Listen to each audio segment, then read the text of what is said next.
보면서 이런 생각이 들었습니다. 참 멋있다. 세월이 25년 이상 지났는데 어떻게 저렇게 멋있는 부분들을 간직하고 나이가 들 수 있을까?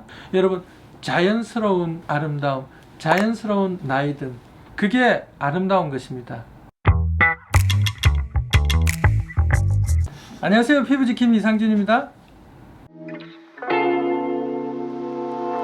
베이비복스에 대한 덕질에 대해서 이야기할까 합니다. 제가 왜 이렇게 됐는지 저도 잘 모르겠는데요.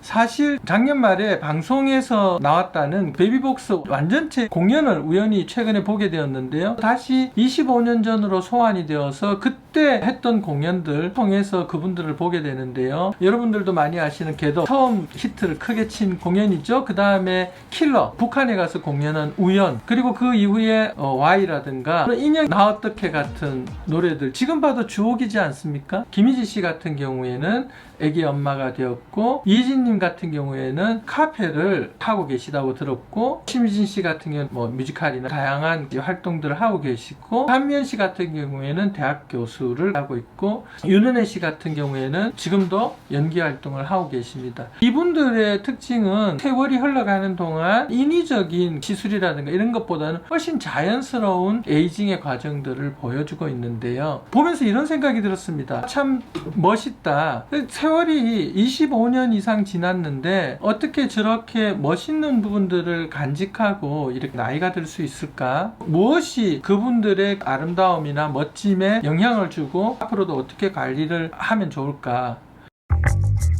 저는 많은 환자분들을 보게 되고 특히 여성분들을 많이 보게 됩니다. 그분들의 고민 역시 다양합니다. 볼살이 너무 없어서, 턱살이 너무 처져서, 인디안 밴드가 신경이 쓰여서 이런 다양한 관심들이나 고민이 있으신 거죠. 젊을 때는 가장 아름답지만 나이가 들면 아름다움이 변해가고 그런 것들에 대해서 많이 속상해하시고 걱정을 하십니다. 젊을 때는 볼살 또는 젖살이 있어서 통통하다가 나이가 들면서 조금씩 볼살이 좀 빠지고 턱살이 처지고 이런 형태가 일반적인 노화의 하나의 양상입니다. 광대 쪽과 옆볼 쪽과 턱살 쪽에 살이 붙어 있는 부분들을 우리가 유지인대라고 이야기를 하는데요. 유지인대가 있는 부위에서 늘어짐들이 시작이 되고 볼이 좀 밋밋해지고 옆볼이 꺼지는 현상이 생기고 턱선이 내려가게 되는 겁니다. 근데 이때 제일 중요한 거는 그 젊음이 유지가 되고 꾸준히 천천히 가야 된다는 거죠. 인위적으로 빵빵하게 뭔가를 넣었을 때, 너무 많은 시술을 받게 되었을 때 자연스럽지 않고 흔히들 강남미인이라고 하죠. 전체적으로 이마도 빵빵하고 뺨도 빵빵한데 뭔가 좀 어색한 형태로 보일 수가 있는 겁니다. 그래서 이 볼살이 약간은 꺼져 보이는 것, 이게 더 자연스러울 수가 있는 겁니다.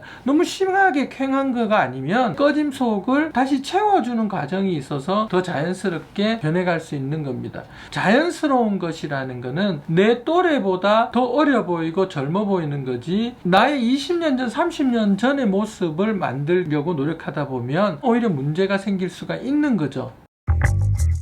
베이비복스의 완전체도 지금의 모습보다는 에이징을 더 먹어갈 겁니다. 관리들이 좀 더 필요해지는 시기일 수도 있겠죠. 그래서 피부를 단단하게 만들어주고 늘어지는 피부를 쫀쫀하게 해주는 탄력 치료가 대단히 중요하다는 말씀을 드리고, 꺼진 부분들은 뭘 채워 넣는다는 개념보다는 자연스럽게 안에서 콜라겐들을 만들어내는 스킨 부스터들, 리쥬란이나 주베룩, 스컬트라 같은 시술을 받고 안에서 콜라겐들이 생성되게 하는 것들이 더 자연스러운 얼굴 윤곽선을 나타낸다, 이렇게 말씀을 드릴 수가 있습니다. 조금 부족한 부분은 서서히 찰흙을 빚듯이 완성을 해 나갈 수 있지만, 너무 과다하게 빵빵하게 만들어버리고 많은 걸 채워 넣은 경우에는 결국은 녹이거나 빼거나 인위적으로 수술을 통해서 긁어낸다든가 라는 방법들을 해야 된다는 겁니다. 여러분, 자연스러운 아름다움, 자연스러운 나이듦, 그게 아름다운 것입니다.